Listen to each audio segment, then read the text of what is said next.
Howdy guys, welcome back to the channel. My name is Natalie, and recently I was wondering, what is the best accessory to blow up my squat? There are so many different accessories for legs. You could do goblet squats, walking lunges, leg extensions, leg curls, RDLs. The list goes on. I could be here all day. For the sake of simplicity, I wanted to figure out the 3 best leg accessories to blow up the squat. Now, when I think of the best accessory to build my legs, I think of something that's not going to be super spine loading.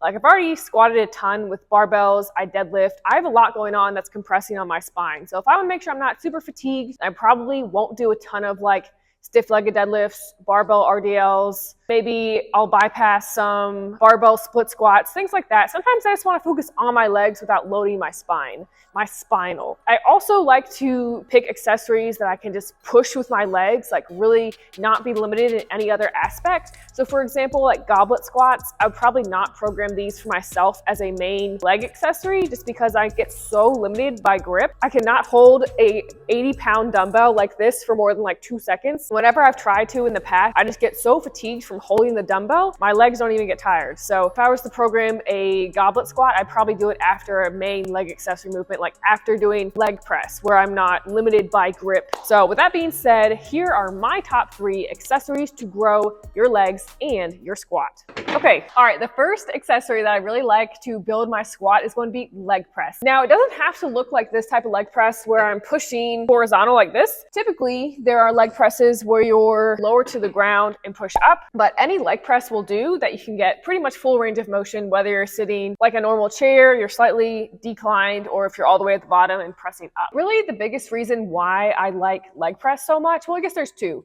One, it's super easy. Anyone can do it. There's no barrier to entry. You get to sit down and you push your legs, and I really think that's a great thing you can kind of overload. Like if you want to do ascending sets of like 10, if you want to do a top set of like 20 reps, then work your way back down, whatever you want to do, there's so many different ways to push leg press for a really long time. I like to use leg press because I think about pushing through my feet in my squat.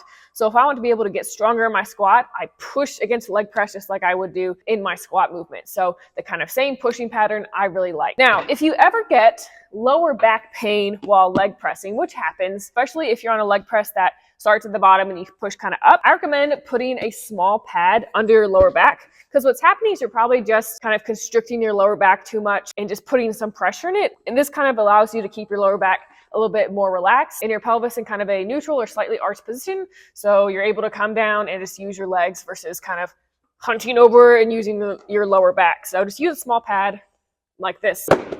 But number 1 is leg press. Now, number 2, my second favorite leg accessory to build the squat is going to be a belt squat. Now, you may have noticed that I am not on a belt squat. That's because my gym does not have one, but here is a video of my friend Jovi belt squatting. And why I like it so much is that 1, it still takes the load off your lower back. Most people are also able to really overload this movement, add a bunch of weight week to week, have maybe a little bit of a learning curve in the beginning, just like kind of load up and really be able to load the quads and get nice and explosive up out of the kind of hole while belt squatting. So it's a really direct kind of quad movement. You're going to get a deep stretch and use your whole leg regardless. Just ramp up this weight, build your leg muscles, so then when you do a barbell back squat, you'll feel really strong. So the belt squat is number 2 for me on this list. Okay, now number 3 on the list is going to be everyone's favorite, which is Bulgarian split squat. Now, I've mentioned this in videos in the past, but Bulgarian split squats are great. 1, they're a really great deep stretch that you get not only in your quads, but you also probably feel them a little bit in your hamstrings or glutes some while pressing up,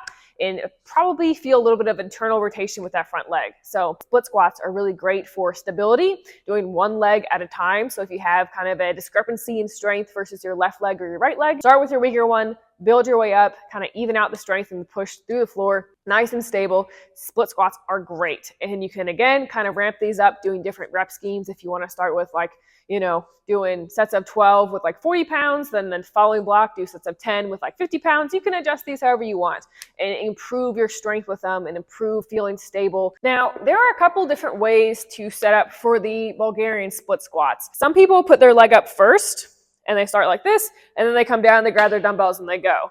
I personally don't like that. I think that you should feel grounded before you start actually doing this movement. So grab your dumbbells first and then put your back leg up. You want it to be flat on the bench. Then you want your front foot to be forward enough to where you can kind of bring your knee over your toes and push this hip kind of back and down. So everything flows nicely. If you're too close in, you're probably just going like this and can't get a full range of motion. And then if you're like really far out, you'll probably just feel it more in your glutes. So depending on what your goal is, just have a nice kind of, you could almost pace it out and do like one pace in front and then put your back leg up. So that way you can have a nice consistent kind of foot position every time you do Bulgarian split squats. Now, another mistake that I see people do is turn this into like a lower back exercise, which is not what we want to do with our split squats, where they'll sit up and then the first movement they do is they drop their chest. I'm exaggerating it, okay? They drop their chest down and then they get back up. They hoist with their lower back as they push through their leg. Try to keep your back at a relatively kind of neutral angle, maybe slightly lean forwards, not dumped, but not straight up to where it's going to feel super uncomfortable.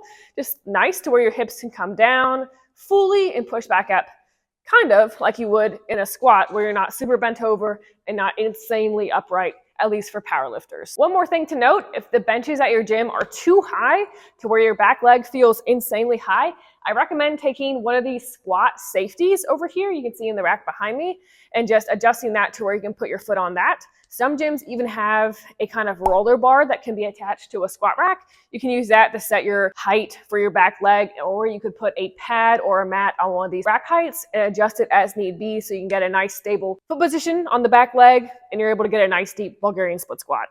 Okay, now I know I've talked mainly about like full lower body movements, but here are some honorable mentions. 2 honorable mentions. I would say the laying leg curl or seated, whichever you have or a bigger stimulus from.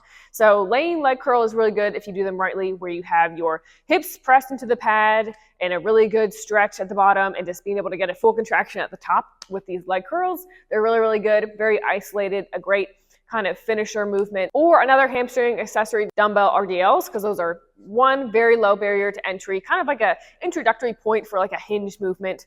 And then 2, you can progress these also really easily to where you can start low and then ramp up. Again, it's not putting too much of a load on your lower back because it's dumbbells. Keep the dumbbells close to you.